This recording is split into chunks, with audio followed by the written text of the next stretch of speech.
Bem-vindo ao Gastro Talks, onde falamos como encarar as doenças gastrointestinais além da farmácia. Olá, pessoal! Você está no Gastro Talks. Meu nome é Estela Marini. Eu sou a Candice Krumel. Hoje nós iremos falar sobre um assunto muito comum no consultório do gastroenterologista, que é cálculos na vesícula. Frequentemente, nós recebemos no nosso consultório pacientes que fizeram uma eco, pedido pelo ginecologista ou por algum outro médico. Estava lá a presença de cálculos e muitas vezes, antes de consultar um cirurgião, eles vêm ouvir nossa opinião, né, Candice? Sim. E o que nós hoje iremos falar foi se é preciso operar, né? Se é preciso fazer cirurgia. Quem vai falar hoje sobre esse tema é a Candice. Então, eu já começo o nosso podcast de hoje te perguntando, Candice, se fala tanto vesícula, bile, mas afinal, o que é a bile? Conta para nós, o que é exatamente bile? Eu acho que isso é muito engraçado, que quando os pacientes chegam, eles têm essa ideia que a vesícula produz a bile, então que depois de tirar a vesícula não vai ter mais bile no corpo, né? E acho que a primeira coisa é a gente entender que quem produz a bile é o fígado, né? É o nosso queridão, né? Perfeito. Eu acho que é ele que produz a bile e daí ele manda a bile para a vesícula concentrar a bile. E assim, quando a gente come, libera um hormônio, a gente até pode falar mais sobre isso depois, e daí a bile vai cair no intestino, né? A partir da vesícula. Então, quando a gente tira a vesícula, a bile continua sendo produzida pelo fígado, não muda nada. E a bile, ela tem duas funções importantes. Acho que a principal é na nossa digestão mesmo, né? Então, a partir dos sais biliares que tem na bile, tem essa quebra das gorduras e faz com que a gente consiga absorver gordura. Então, quando a gente não tem alguma coisa que faz o fígado não conseguir botar essa bile no intestino, vai ter uma pior absorção das gorduras, tá? Então, a gente precisa da bile para a digestão das gorduras. E a outra coisa é que a bile acaba sendo uma maneira do nosso corpo eliminar algumas toxinas que a gente precisa eliminar. Então, o fígado, a gente elimina a toxina pelo xixi, pela respiração, pelo suor e pela bile, né? Que acaba sendo o corpo, né? Então, é uma maneira que o nosso corpo tem de eliminar toxinas. Então, é super importante que a gente, consiga produzir bile direito no fígado, isso depende do fígado, e depois que o fígado consiga levar a bile para o intestino, que daí depende das vias biliares. Tá? Quase caiu uma coisa. Tá? Então, é isso. Eu acho que a bile é produzida pelo fígado, né? E vai continuar sendo produzida com ou sem vesícula. Então, só um segundinho aqui que tem teve uma musiquinha tocando aí, bem bonitinha. Tocou um despertador aqui inesperado. Mas, então, isso realmente é muito importante que tu falastes, né? Das pessoas entenderem que a bile, ela tem um papel importante, mas que ela não deixa de existir quando o paciente retira a vesícula, já que ela é produzida pelo fígado, o que, na verdade, a vesícula faz é armazenar a bile, né? Para que no momento oportuno, no momento que nós ingerirmos principalmente uma dieta rica em gorduras, ela vai contrair e vai liberar justamente esse líquido lá no intestino, né, Candice? Então, realmente, isso é um ponto muito importante. E vamos dar sequência, como o tema hoje é falar sobre os cálculos. Como é que se formam os cálculos? Tu já falou para nós sobre a bile, mas como é que, então, que é esse líquido que fica lá armazenado na vesícula, mas como que forma esses cálculos? Explica para nós. Isso também é uma coisa interessante, que quando eu falo para o paciente, tem cálculo aqui, tem pedra na vesícula, ele fala, eu também tenho no rim. Eu falo, não, mas são coisas totalmente diferentes, né? Perfeito. Então, assim, os cálculos renais, a maioria são cálculos de cálcio, então se a gente fizer um raio-x, vai aparecer ali. Os cálculos da vesícula biliar, não. A maioria são cálculos de colesterol, por incrível que pareça. E daí tem uma coisa que eu falava errado para os pacientes, que eles diziam, eu tenho colesterol alto, tem a ver? Eu dizia, não tem nada a ver. Na verdade tem, tá? Estudando depois tem a ver sim, não é todo o colesterol, mas eu já explico um pouquinho. Então, o que acontece? Tem 3 mecanismos, assim, principais de formar cálculos na bile. Na bile, claro. Na vesícula. É quando tem uma hipersaturação de colesterol. Então, quando tu tem muito colesterol, que acaba indo para a bile e ele hipersatura, ele começa a formar tipo umas micelas, se juntar, até que aquilo ali meio que cai e forma um cálculo. E daí isso aí tem a ver com os triglicerídeos altos, triglicerídeo alto da hipersaturação de colesterol. E também tem a ver com o hormônio feminino, tá? Então o hormônio feminino dá essa hipersaturação de colesterol. Tem algumas outras coisas, assim, mas se a gente vai ver, assim, fatores de risco, é ser mulher, em idade fértil, né? E até tomar anticoncepcional, fazer terapia de reposição hormonal, né? Isso aí tudo é fator de risco. Tem um outro mecanismo que é quando tipo assim, a vesícula não consegue contrair tão bem, tá? É tipo estase na vesícula biliar, estase da bile na vesícula, a vesícula não consegue contrair também e acaba formando esses cálculos de colesterol. Isso acontece principalmente quando a gente faz dietas muito restritivas, quando a gente não se alimenta muito e a vesícula não recebe essa coisa para ela contrair, né? Esse recado ali para ela contrair. Então, acaba ela ficando ali muito tempo parada, a bile, e acaba formando esses cálculos. A gente vê isso também em paciente hospitalizado que está com nutrição pela veia, que a gente chama de nutrição parenteral total. E eles falam o seguinte, de dieta restritiva, comer menos de 600 quilocalorias ao dia seria uma dieta restritiva, né? Então, esse é um outro mecanismo. E um terceiro mecanismo é quando a gente, tipo, os sais biliares que fazem parte da bile, eles que fluidificam a bile, eles que fazem a bile não ficar grossa. E quando a gente está com uma deficiência desses sais biliares, isso pode acontecer também. E isso acontece, olha só, quando tem o colesterol HDL baixo, porque os sais biliares são produzidos a partir do HDL. Então, triglicerídeo alto e HDL baixo são fatores de risco para ter cálculo na vesícula. E eu menti para os pacientes durante 15 anos e tá tudo certo. Olha como é bom, né? Muitas vezes a gente retomar a fisiopatologia, né? Exatamente, porque às vezes a gente quer estudar alguma doença, tu pega ali a clínica da doença, os exames diagnósticos e não vai pegar lá na frente a fisiopatologia. Daí quando tu vai estudar, tu fica, gente, Deus, os pacientes estavam certos e eu falei besteira há 15 anos. Mas sabe que ontem nós estávamos numa festa e uma amiga estava falando do nosso podcast, que ama escutar o Gastrotalks, que ela aprende muito com os nossos podcasts, que ela anda, né, muito no carro, levando o filho para um lado e para o outro. Ela disse, olha, Stella é meu companheiro das minhas viagens. E eu disse para ela, eu gosto muito realmente desse projeto, porque ele nos estimula a estudar muitas vezes coisas que faz tantos anos que a gente não revisa, e com um olhar diferente realmente, né? Então, eu gosto isso justamente que tu está trazendo hoje, né? Puxa, fui revisar na literatura e, sei lá, quando eu fui estudar esse assunto há anos atrás, eu não me dei conta disso, né? Então, é muito legal, porque daí a gente consegue realmente ajudar os pacientes de forma mais assertiva, dizendo para ele assim, olha só, realmente, olha, na sua família já tem histórico de pedra na vesícula, você está com os triglicerídeos altos, HDL baixo, isso é um fator de risco, então vamos tentar reverter isso. A genética a gente não muda, mas os fatores de risco, grande parte das vezes sim. Não, e o que eu achei legal, eu até imprimi ele aqui para dar uma revisada. Veio o novo guideline, e assim, realmente eu acho que na época que a gente fez residência não se falava tanto em dieta, essas coisas. E deixa eu ver de quando é que é o guideline europeu aqui. De que ano é? 2016, até não é tão novo.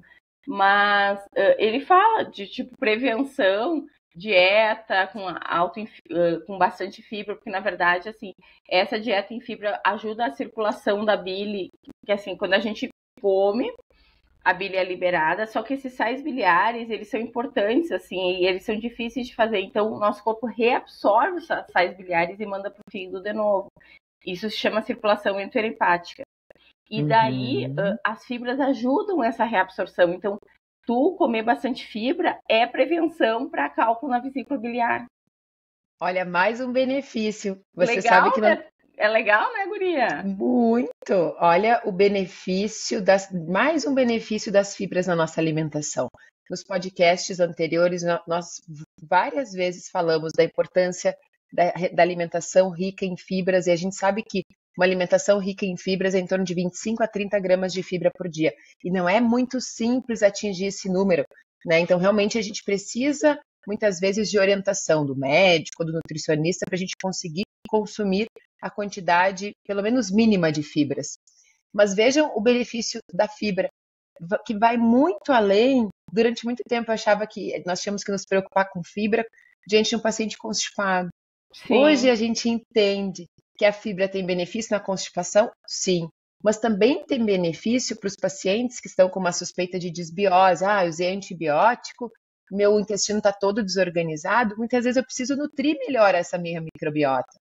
Então, a alimentação rica em fibras, aquela alimentação colorida, diversificada, mas também onde a gente inclua cereais integrais, onde a gente inclua outras fontes de fibra, além de frutas e verduras. E aí a gente sempre fala, né, Candice, da chia, da linhaça, do psyllium, do farelo de aveia, e a gente tem N opções para colocar na nossa fruta, para enriquecer ainda mais em fibra. E não esquecendo também da importância da água. Então, é para a saúde intestinal, sim. É para a saúde cardiovascular, sim. Isso a gente quase não fala. Que a alimentação rica em fibras, ela tem um benefício comprovado, principalmente os estudos são principalmente com a aveia, né? Mas tem com outras fibras também. Então, ajuda. Por que ajuda muito? Ajuda na questão da resistência à insulina e também na questão da dislipidemia, né, e prevenindo assim o aumento do colesterol e trazendo benefício a nível cardiovascular. E agora é mais um benefício da fibra. E até um dos fatores de risco para ter cálculo na vesícula biliar é hiperinsulinemia, porque esse aumento de insulina faz com que o fígado vá botar mais colesterol dentro da bile. E daí o excesso de colesterol dentro da bile vai dar cálculo. Então a hiperinsulinemia é um fator de risco também para ter cálculo na vesícula biliar. É interessante, talvez isso tenha, eu realmente não sabia disso que tu está falando, mas eu fico pensando como na resistência à insulina o fígado começa a captar mais gordura para transformar em energia, já que tem essa resistência à insulina também acontece a nível do fígado, deve acontecer essa saturação aí de, né, tipo, ter uma maior quantidade de gordura lá na bile por consequência, né? Mas muito interessante. A fisiopatologia, ou seja, a gente entender de onde vem a origem, é muito importante, porque é assim que a gente vai conseguir atuar nas causas.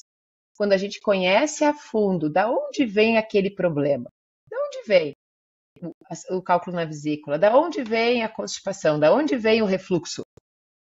Vem daqui. Então, não é, na verdade, muitas vezes, não é que a gente não vá usar o remédio, mas a gente tem que entender que muitas vezes os tratamentos medicamentosos que nós temos disponível, claro que hoje cálculo da vesícula, a gente não vai falar praticamente em medicamento, mas de uma forma geral, os medicamentos não agem na causa.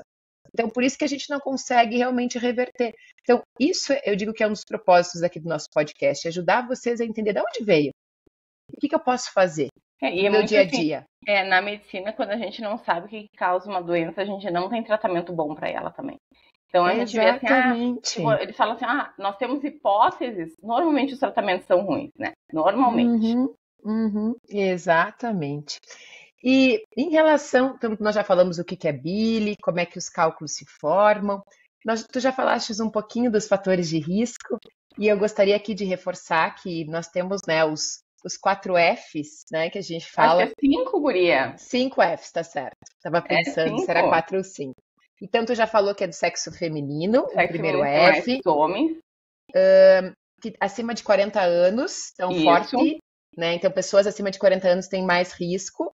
O terceiro fator de risco é obesidade. Fat, isso aí. Fat. O quarto fator de risco é vários filhos, né? E o quinto? Quinto é fertility. É verdade. Isso, que é a questão da gestação, né? Filhos. Então, na verdade, a gente vê assim, história familiar é fator de risco, né? Então, eu até tinha anotado aqui, mas eu não vou pegar muitos números assim, mas aumenta assim 15, 20% a mais, né? Quando tem algum familiar de primeiro grau.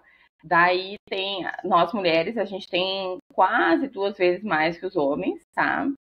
Que tem a ver com o estrogênio, né? Tem a ver com o estrogênio, então por isso que as terapias de reposição hormonal, elas estão também associadas com cálculo. E daí talvez eles falam que a gravidez é fator de risco, por causa da estase biliar que acontece na gravidez. A progesterona faz estase biliar, então é muito comum depois da gestação as mulheres verem que estão com cálculo na vesícula biliar, mas é por causa da estase biliar da gestação. Tem mais de 40 anos, e daí talvez tenha a ver com todas as coisas que a gente está falando, porque a síndrome metabólica também dá acima de 40 anos mais nas pessoas, né? Exatamente. E a obesidade, né? E daí, quando a gente vai pegar, assim, a prevenção, até por esse guideline europeu, eles botam exercício físico, né?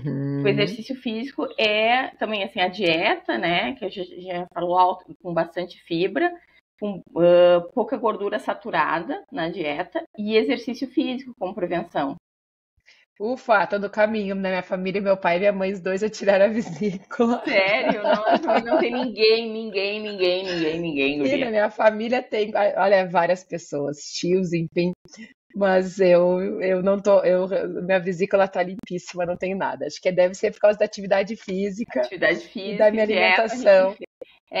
E daí, assim, ó, até tinha um negócio dizendo assim, que a dieta baixa em gordura não, tipo assim, tinha até alguns estudos mostrando assim, que dieta baixa em gordura aumentava o risco de ter cálculo. Mas, na verdade, eles viram que o problema da dieta talvez seja a gordura saturada, tá? Mas que o ômega 3, óleo de peixe, essas gorduras aí, elas diminuem o risco até. Por isso que tinha essa coisa, assim, que talvez, assim, tu cortar totalmente a gordura da dieta também não seja bom. Porque tem gorduras que diminuem o risco. Até porque, assim, quando a gente faz uma dieta restritiva, low fat, quer dizer, tu corta a gordura, tu faz estase biliar. Porque tu, na verdade, tu deixa de informar a vesícula que ela precisa se contrair. Então, ela fica lá sem se contrair, faz estase biliar, que é fator de risco. Então, não é, assim, cortar totalmente a gordura, né? E eu penso que tem 3 populações que a gente tem que estar sempre atento, especialmente, né? Além dessas populações, como a Candice falou, né? Além das pessoas com essas características, né? Mais de 40 anos, mulher, obesa, com vários filhos, mais de um filho, pelo menos, né? Fala isso, né? De family. Então, assim, uma das questões também que eu vejo frequentemente no consultório é paciente pós-bariátrica, que é realmente eles, em função da perda rápida de peso, e realmente tem um maior risco de cálculos na vesícula. E tem uma população que, claro, que é muito menor nos nossos consultórios, mas também a gente tem que estar atento, é paciente com doença inflamatória intestinal. Eles também têm uma maior propensão a cálculos na vesícula, principalmente paciente com doença de Crohn, né? Mas, enfim, mas isso, como eu disse, é a minoria, mas a gente deve estar atento, sim, fazer uma ecografia de abdômen, olhar da bariátrica, até no guideline eles falam que não tem recomendação de tirar a vesícula quando fizer a bariátrica, mas de ficar observando, né? E da doença de Crohn é principalmente quando tem doença ileal, por causa do negócio da circulação enterohepática, porque vai ter menor absorção de sais biliares e isso faz com que diminua o pool de sais biliares no fígado e daí a bile vai ficar menos... mais não é concentrada, mas com mais colesterol. Mais litogênica. Assim, litogênica, vai ficar desproporcional o colesterol com os sais biliares, né? O que eu gosto, assim, de explicar para os pacientes, imagina a bile saturada, é que nem quando tu mistura alguma coisa na água e aí tu deixa um tempo, ela decanta, né? Aí fica no fundo, aquele material mais sólido. Então, imagina que a vesícula, que é mais, a bile que é mais propensa a formar cálculo, essa bile que ela é mais densa, ela é mais espessa. E aí ela fica ali parado há mais tempo, a vesícula, né, sem se contrair, sem mandar a bile lá para o intestino. E aí isso que estava deixando ela mais espessa acaba indo para o fundo, e aí eles vão se agrupando e formando os cálculos. É que nem quando a gente vai fazer molho branco, e tu vai botar a farinha ali no leite, não mistura bem, começa a juntar aquelas bolotas. Isso. É isso aí, vai juntando as bolotas, né? Isso, vai juntando, vai se agrupando e vai formando assim os cálculos, né? E fala um pouquinho para nós, Candice, de quais são os problemas que estão associados a ter pedra na vesícula, a ter cálculos na vesícula. O que pode acontecer? Então, vamos pensar assim no cenário de consultório. O paciente fez um check-up lá com um ginecologista, e aí então vamos lá, eu tenho 41 anos, fiz uma ecografia e tinha cálculos na vesícula, e aí o médico disse, vai lá na tua gastro conversar com ela, ver se precisa tirar a vesícula. E aí a paciente chega com um laudo de ecografia para ti e te pergunta, doutora, eu estou em dúvida se eu vou ter que fazer cirurgia, eu fui lá na internet, o Google às vezes diz que tem que fazer, outras vezes diz que não, eu fiquei meio confusa, quero saber que risco que eu corro? Eu corro algum risco tendo pedra na vesícula? Assim, né? Assim, 80% dos pacientes não tem absolutamente nada, são assintomáticos, né? 80% vão ficar com aquelas pedras na vesícula, e tá tudo certo, né? Mesmo os pacientes assintomáticos parecem ter um risco muito, muito pequeno de câncer de vesícula associado com pedra. Mas, gente, isso é muito raro. Assim, a gente que trabalha com isso é muito, muito, muito, muito raro mesmo, tá? Bom, mas aí depende se a pedra quer sair ou não quer sair da tua vesícula. É isso aí que vai dar os sintomas. Então, acho que depois até eu posso botar uma figurinha aqui, né? Quando eu fizer a edição aqui. Então, o que acontece? Às vezes a pedra quer sair, o cálculo quer sair da vesícula biliar, mas ele tranca na saída da vesícula biliar. Isso aí vai dar aquela dor que a gente chama de cólica biliar, que é aquela dor característica. Então, é uma dor embaixo ali da costela direita, que dá depois de comer normalmente. Ela dura 20 minutos, 30 minutos, pode correr para as costas um pouquinho, tá? Pode correr também aqui para a região da boca do estômago. E não é uma dor incólica, assim, na verdade, ela é uma dor forte, assim, que dá depois de comer, tá? Mas ela passa, porque assim, no momento que o cálculo tenta sair e não consegue volta, essa dor passa, tá? Se o cálculo trancar ali, não conseguir sair, não vir para frente nem vir para trás, normalmente a vesícula vai inflamar. Daí essa dor não vai melhorar em meia hora, vai ficar 2, 3 horas essa dor ali embaixo da costela direita correndo para as costas, tá? E a paciente até pode ter febre, daí normalmente a gente chama isso de policistite, quando tem essa inflamação da vesícula. E daí tem que ir para o hospital, tá? Tem que ir para o hospital, a gente daí, assim, o tratamento é cirúrgico, é tirar a vesícula, né? Mas então, assim, a primeira manifestação é essa, se ele tenta sair, não consegue.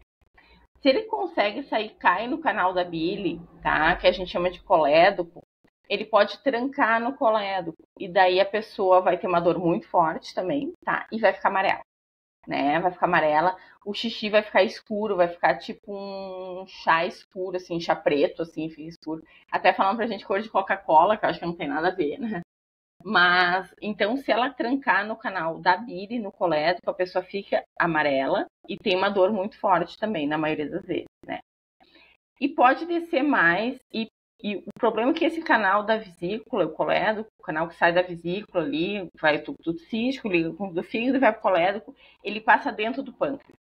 Então, se descer mais, pode trancar ou só passar ali dentro do pâncreas, isso pode dar uma pancreatite, que para a gente é a manifestação mais perigosa do cálculo na vesícula biliar, é a pancreatite, tá?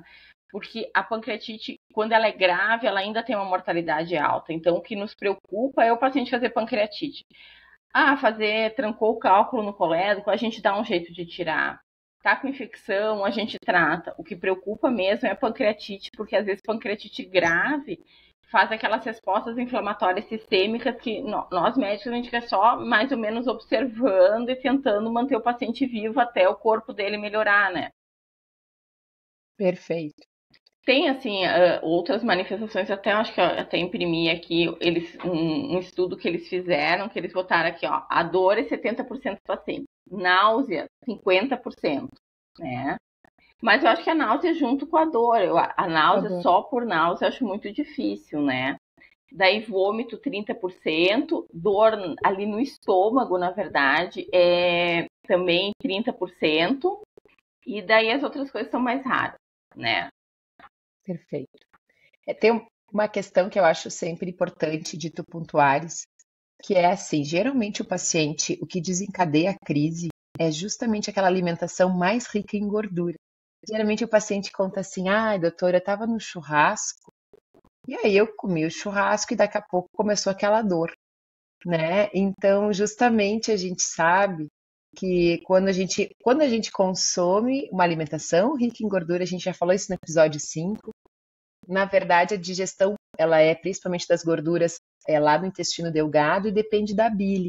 Eu gosto de comparar o efeito da bile nas gorduras como um detergente, porque ela se liga realmente as gotículas de gordura e ela faz com que a gordura se transforme de lipossolúvel, ou seja, que ela não se dissolve normalmente na água, em hidrossolúvel, que é o mesmo papel de detergente, né? Então, justamente, só que para isso acontecer de forma coordenada, justamente quando chega a gordura ali no intestino, a vesícula então recebe esse hormônio que a Candice falou lá no início, que é a Que eu não falei colecistocinina. o nome, que se chama colecistoquinina, né? Exatamente. Na verdade, a colecistocinina ela é liberada, a vesícula contrai, cai nesse momento a bile lá no intestino. E nesse momento que a vesícula contrai, se o cálculo se deslocou e está ali, como a Candice falou, né? Naquele lugar onde dificulta a drenagem da bile, acaba dando a dor. Então, isso é muito importante a gente entender o quanto realmente a alimentação rica em gordura acaba sendo gatilho para a crise, né, Candice? É, na verdade, não só rica em gordura, rica em proteína também. Tá falando de Também. churrasco, porque na verdade a colecistoquinina, esse hormônio, ela é produzida no nosso intestino, tá? E ela é liberada pelas células do intestino. E os gatilhos para produzir colecistoquinina, ou liberar colecistoquinina, é a mudança do pH intestinal, a presença de gordura e a presença de peptídeo também, de proteína. De peptídeo. Então, Exatamente. o churrasco é tudo que quer, né? Tudo que quer é o churrasco, né? É gordura com proteína junto. Tu tá conseguindo me ouvir? Eu Meu tô. áudio tá bom? Tá. O teu áudio deu para mim umas falhadinhas, mas enfim, não sei se não é a minha internet. Pode ser. Uma coisa também que a gente não falou é que essas manifestações, elas dependem muito também do tamanho do cálculo, né? Exatamente. Se a gente tem um cálculo ali de 3 centímetros, provavelmente esse cálculo vai trancar na saída da vesícula. Ele não vai conseguir sair, entendeu? É um cálculo muito grande. Então, pega lá de 3 centímetros, eu falo para o paciente, olha, isso aqui, se der alguma manifestação, tu vai sentir. Porque um cálculo de 3 centímetros, ele vai trancar na saída. Ele não, não vai conseguir sair da vesícula. Se sair, vai trancar no colédoco, entendeu? Ele não consegue chegar até lá embaixo. Agora, se a gente pega cálculos muito pequenos, eles conseguem sair. Então, essas manifestações, elas dependem muito do tamanho do cálculo também, né? Isso que a Candice está falando é muito interessante, porque nós sabemos que esses canais, acho que é legal que realmente tu colocares uma figura, vai ficar mais fácil as pessoas entenderem. Eu vou colocar aqui, eu vi que dá uns 20 minutos aqui. Na verdade, a vesícula, ela tem um canal, né, que é o ducto cístico, e ele tem no máximo, mas geralmente é difícil ter um cístico de 7 milímetros, mas pensando assim, qual é o diâmetro dele? Em média, até 7 milímetros. Então, assim, cálculo de 3 centímetros não vai nunca passar num ducto de 7 milímetros. Mas já os cálculos pequenos, que são cálculos menores que 7 milímetros, sim, são fatores de risco. Às vezes o paciente chega no consultório com cálculo de 1,5, né, 1,5 centímetro, me pergunta, doutora, eu tenho que operar? Depois tu vai falar sobre isso, né? Então depende do tamanho do cálculo, muitas vezes, essa recomendação enfim, não é realmente uma conduta que é a mesma para todo mundo, né? Para quem não vai em congresso médico, sempre se tu vai no congresso vai ter a mesa, opera ou não opera, né? Porque aí, ainda é uma coisa que a gente discute, né? Perfeito.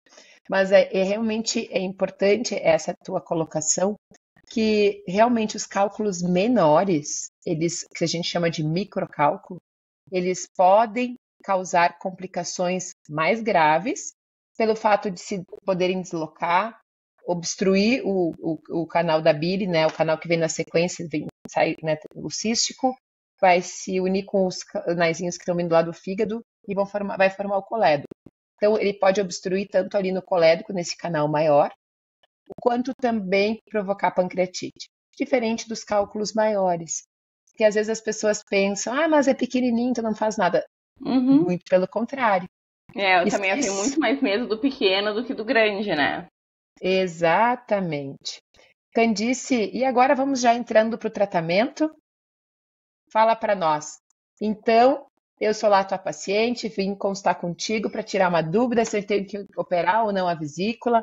Eu tenho 41 anos, não sou diabética, não tenho mais nenhum outro problema de saúde. E aí na vesícula tá que eu tenho pequenos cálculos de 6 milímetros. E aí, doutora Candice, opera ou não opera? Qual é a tua orientação? Pois é. Então, assim, ó. Se tem algum tipo de sintoma, não tem discussão, tá? Cálculo sintomático não tem discussão, tem que operar, tá? Tem que tirar a vesícula. Até nós estava conversando aqui antes do episódio, tem até uma medicação chamada ácido urso desoxicólico, que a gente pode usar em alguns pacientes que ele também dissolve cálculos pequenos, né? Cálculos grandes não, cálculos pequenos ele pode dissolver. Qual é o problema do ácido urso desoxicólico, tá? Ele, tu pode dar para o paciente, tu dissolver o cálculo. Agora, se aquela coisa que fez o paciente ter um desequilíbrio da bile antes continuar, vai formar cálculo de novo. Então, o paciente vai ter que tomar o resto da vida a medicação, tá? Que a gente não dá, entendeu? Então, assim, aquela coisa assim, se o paciente, ele tem lá colesterol alto, vamos dizer que por isso que ele fez cálculo, e o paciente continua com colesterol alto e a gente dá o ácido desoxicólico, vai dissolver, depois vai voltar. Então, assim, paciente sintomático a gente manda para cirurgia e manda tirar a vesícula todo mundo, né? É uma coisa meio, a não ser que o paciente tenha uma contraindicação muito grande para fazer cirurgia. Pacientes assintomáticos, aí está a discussão, né? Então, esse guideline de 2016, ele diz que não é para tirar, tá? Que não tem indicação de fazer colecistectomia em pacientes assintomáticos. Na prática, assim, falando bem sinceramente, na vida real, eu converso muito bem com os pacientes, isso que a gente estava conversando. Quando o cálculo é grande, eu realmente falo, olha, tá tudo certo, vai tranquilo. Se esse cálculo tentar sair da tua vesícula, tu vai ter aquela dor que a gente conversou, e daí tu tira, entendeu? Né? Cálculos pequenos, principalmente como a Estela falou, os microcálculos, eu tenho medo. Porque assim, quem já viu pancreatite grave, quem já perdeu o paciente por pancreatite grave, sabe que o buraco é mais embaixo, né? Assim, é de dar medo mesmo. Então, esses pacientes, eu recomendo tirar a vesícula. Tá? Pacientes com microcálculos, eu falo, olha, eu acho que é tipo roleta russa. Tu pode viver perigosamente, tá? Depende muito do teu grau de ansiedade. Porque é tipo roleta russa. Qualquer dia pode um cálculozinho sair e te dar pancreatite, né? Então, nesses casos, eu recomendo fazer colecistectomia. Mas, assim, deixando bem claro que isso não é uma conduta homogênea, que não são todos os médicos que recomendam, e que os que não recomendam não estão errados também em não recomendar. Porque se a gente pegar o guideline diz para não fazer, né? Eu não sei o que tu faz, Estela, normalmente. Não, eu tenho a mesma conduta que tu. Eu costumo, na verdade, tomar decisão compartilhada com os meus pacientes, né? Eu já tive a questão ali de usar o ácido urso desoxicólico. Eu já usei algumas vezes. E geralmente, assim, paciente que tem contraindicação à cirurgia e cálculos bem pequenininhos, sabe? 2 milímetros praticamente, e aquele barro biliar, né? E eu já realmente já percebi, como tu falaste, né? Caso a caso. Mas a questão da cirurgia eu também costumo ter a mesma conduta que tu. Costumo mostrar para os pacientes os prós e os contras da cirurgia. Eu acho que isso é algo que a gente pode falar na sequência. Ah, doutora, mas olha só, tirar a vesícula. E aí, como é que vai funcionar meu corpo? Né? Então, acho que isso é bem importante, né? A gente passar para o paciente como é que vai, o que acontece quando a gente retira a vesícula? Quais são as repercussões para o teu corpo? Porque realmente mas também ao mesmo tempo, o que pode acontecer se esse cálculo migrar? Né? Então, eu acho que não existe, eu cada vez mais, né, Candice, entendo que o nosso papel de médico é guiar os nossos pacientes, mas que a conduta, a decisão não é da Estela, não é da Candice. Claro. E claro que cada vez a gente tenta, de alguma forma, né, fazer o que a gente chama de decisão compartilhada. Eu, enquanto médico, te guio, enquanto paciente, sabendo, né, exatamente de forma detalhada, prós e contras, eu tomo a decisão. Eu acho que até isso porque, assim, é uma cirurgia, né? É uma cirurgia. Não é assim, passeio no parque. Então, assim, é uma cirurgia simples, teoricamente, é uma cirurgia que um pós-operatório tranquilo, na maioria das vezes, mas é uma cirurgia, tem anestesia geral, tem pós-operatório. Então, assim, não é uma coisa tipo assim, vou lá fazer minhas unhas. Não é assim, né? Exatamente. Por isso que eu penso que a gente deve, sim, pensar, pesar, né? Se realmente é a melhor conduta.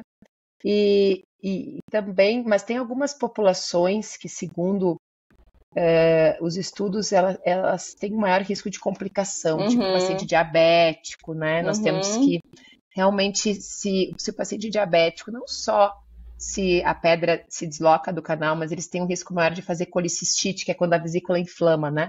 Quando a Candice falou, o canal fica ali, ele faz, Acho né? que eu Às vezes. aqui, mas pode falar aí. Isso, então o canal, o cálculo, ele fica impactado ali no canal, a vesícula distende, inflama. O paciente diabético tem um risco maior de ter realmente complicações.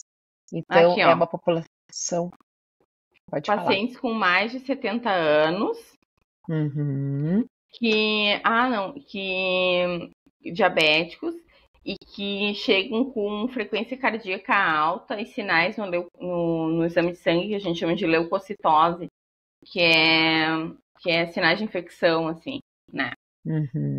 Tem um risco maior de realmente de evoluir mal. Então realmente, isso que tu falou, acho que é o mesmo que eu faço no consultório. E eu, né, por exemplo, assim, ó, paciente que viaja um monte, viaja várias vezes ao ano, né, e às vezes para lugares, eu sou representante comercial, às vezes eu tô lá na Amazônia. Não tem o porquê da gente não tirar esse risco, né? Porque vai que num lugar muito realmente distante, ele comece com dor, ou daqui a pouco, como a Candice falou, né, que esse cálculo desloca. Então, eu tive um paciente que eu recomendei porque ele ia fazer um intercâmbio de 1 ano, tipo, na Nova Zelândia. Eu falei assim, cara, sabe o que eu acho? Daqui a pouco te dá um negócio lá, tu tá sem família, tá sem ninguém, tu vai estar sozinho, entendeu? Claro, perfeito. Né? Mesma então, coisa, assim, mulher. É roleta russa. Pode acontecer, como pode não acontecer. Depois que já tá o cálculo, todas essas coisas que a gente falou de prevenção sabe? Porque depois já tá o cálculo, tá lá. Então, daí funciona como roleta russa. É que nem, por exemplo, também quando a paciente está se organizando para gestar, né? Fiz uma eco, tem pedra na vesícula. É muito ruim, eu já peguei várias pacientes gestantes, inclusive, tu falaste pós-parto, mas também eu já peguei várias pacientes na gestação com dor, com indicação de cirurgia, que teve que, assim, praticamente ter uma orientação, né, uma restrição alimentar, enfim, quase toda a gravidez, porque era complicado fazer cirurgia na gravidez. Então, é algo que a gente pode realmente tirar, né, do caminho da pessoa para que ela não tenha complicações na gestação. Então, como eu disse, né, Candice, na questão do cálculo na vesícula, assim como da maior parte das doenças, não existe só uma conduta. Eu penso muito nisso que tu falaste, numa conduta individualizada, sempre colocando na balança prós e contras. E aí, a minha próxima pergunta é, então, essa tua paciente, ela é bem questionadora, ela te diz assim, doutora Candice, agora eu quero saber, tu já me contou das complicações, eu já entendi, mas assim, se eu tirar a vesícula, o que pode acontecer? Ele não faz falta para nada, essa vesícula, porque é que nem, tipo, apêndice, que vai lá e tira e não dá nada. Eu acho que faz falta até, tá, né? Mas na verdade, o que acontece? O fígado, ele continua produzindo a bile, né, no ritmo dele, só que agora a bile, em vez de desviar o tráfego ali para a vesícula, ela vai direto para o intestino, tá? Então ela não faz mais esse desvio de rota para a vesícula, ela não pega mais a direita ali, ela segue reto. E daí, isso aí, assim, o que acontece? Essa bile direto no nosso intestino, sem ter comida junto, ela pode dar uma irritação no intestino, tá? Então, assim, os pacientes, muitos mesmo, têm diarreia depois de tirar a vesícula. Muitos mesmo. Isso aí se chama de diarreia pós-colecistectomia. Normalmente ela dura até 3 meses depois da cirurgia, pode durar até 6 meses. E tem uma parcela bem pequena que fica. Que daí até se chama intolerância aos sais biliares, quando fica diarreia. Assim, quando não melhora em 6 meses, chama intolerância aos sais biliares. Então, mas assim, mais de 10% dos pacientes têm diarreia pós-colecistectomia, é bem comum mesmo. E daí, para isso, até tem um tratamento que é um quelante de sal biliar, se chama colestiramina, que a gente pode dar para os pacientes, né? Esperando que eles melhorem a longo prazo. Porque a colestiramina também não é uma coisa que pode ser usada para sempre, né? Porque a bile está ali para dissolver a gordura. No momento que tu quela a bile, tu não vai ter uma boa dissolução de gordura, né? Então, a colestiramina também é uma coisa para ser usada como uma muleta ali durante um tempo. E daí eles me perguntam, tá, e como é que vai ficar a minha digestão? Olha, eu sempre falava, vai ficar normal, não muda nada, porque a bile vai se misturando com a gordura ao longo do intestino, vai ficar tudo ok. Na verdade, depois de 20 anos, eu acho que não fica tudo ok, assim, que não é tão assim ok. Porque acontece, a gordura ela é absorvida na primeira parte do intestino. Então, se tu não absorver a gordura ali na primeira parte do teu intestino, tu não vai absorver ela depois. Então, muitos pacientes ficam com uma má digestão da gordura. Eles sentem que quando eles comem gordura, eles estufam, eles ficam com desconforto abdominal, alguns têm diarreia. Então, eu acho que a absorção da gordura não fica igual. A impressão que eu tenho, que não fica igual. Mas se tu pegar o livro, vai dizer que fica tudo igual, que não muda nada. Mas a impressão que eu tenho é que não fica igual. Mas eu concordo contigo, mas realmente a queixa principal do paciente no consultório acaba sendo a diarreia mesmo, A né? diarreia, claro. A diarreia é a queixa mais comum, mas isso que a Candice falou é verdadeiro, né?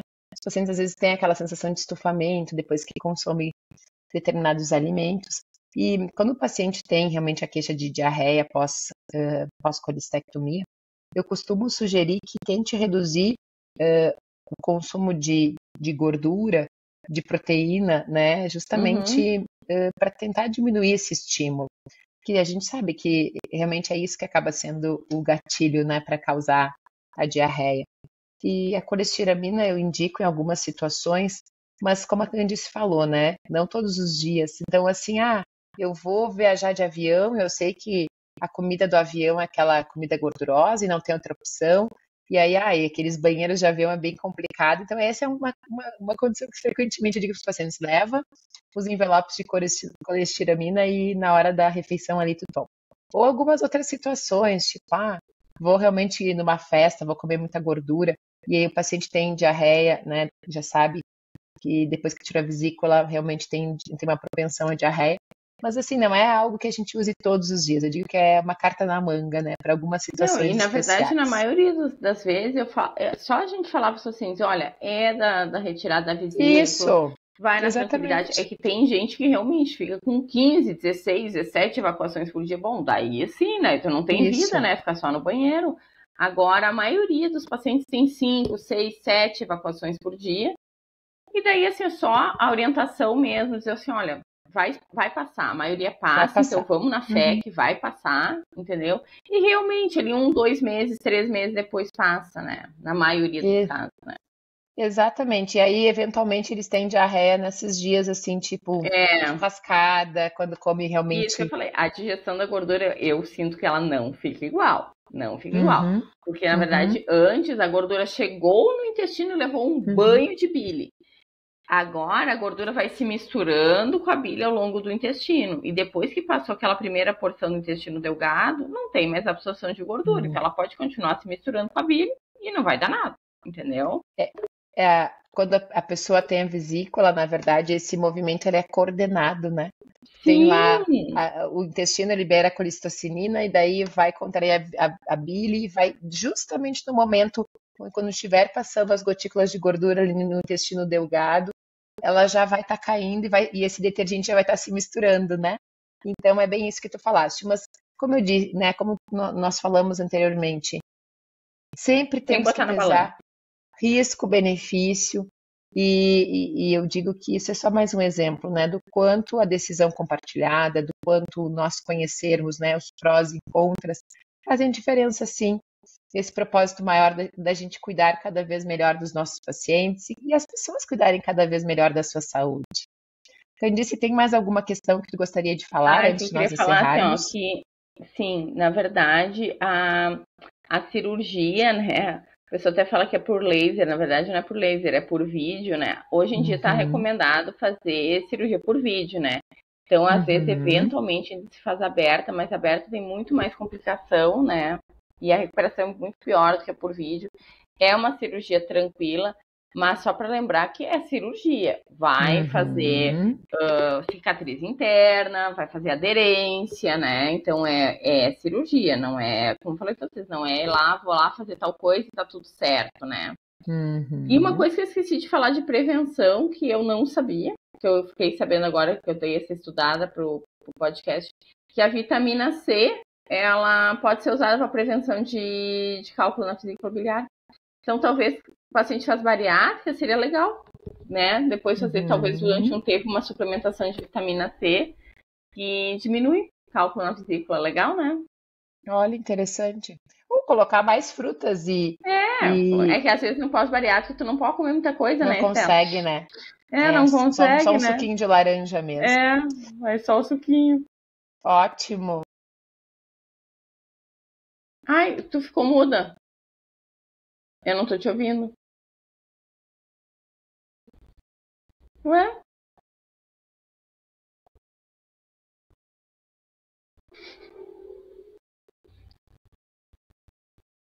Eu não tô te ouvindo. Tu tá me ouvindo?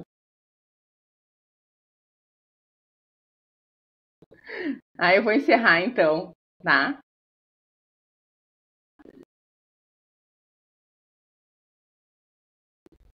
Já que a Estelinha emudeceu aqui. Oi, Tá me ouvindo? agora tô. Que estranho, caiu. Deve ter sido a qualidade da internet mesmo. Eu tô num lugar diferente hoje. Mas, tá, Estelinha. então, como nós estávamos falando, então nós estamos encerrando esse 20º episódio, Candice. Hoje já é o 20º. Olha que legal esse projeto muito especial que nasceu lá em maio de 2023. Então, a gente está conseguindo dar continuidade justamente com esse propósito maior de trazer a gastroenterologia, além da farmácia, baseada em evidência científica, para poder orientar cada vez melhor os nossos pacientes. Agradecemos aí aos nossos ouvintes e então deixem suas sugestões de novos temas que vocês realmente tenham dúvida. E também eu convido vocês a nos acompanharem nas redes sociais. O meu Instagram é Estela, com S mudo, Marini Gastro. E o meu é Candice Prumel.gastro. Então, nos auxiliem, né? Se caso esse conteúdo fez sentido para vocês, compartilhem com os conhecidos, com as pessoas que vocês sabem que têm na família cálculo na vesícula, ou até mesmo as pessoas que já têm cálculo na vesícula, para que elas consigam realmente compreender melhor o que está acontecendo e poder tomar a melhor conduta. E mandem sugestões. Exatamente. Um ótimo dia para vocês e até a próxima. Então tá. Beijo, Tchau, Estelinha. tchau. Tchau, pessoal. Beijo. Tchau, tchau. Tchau. Tchau.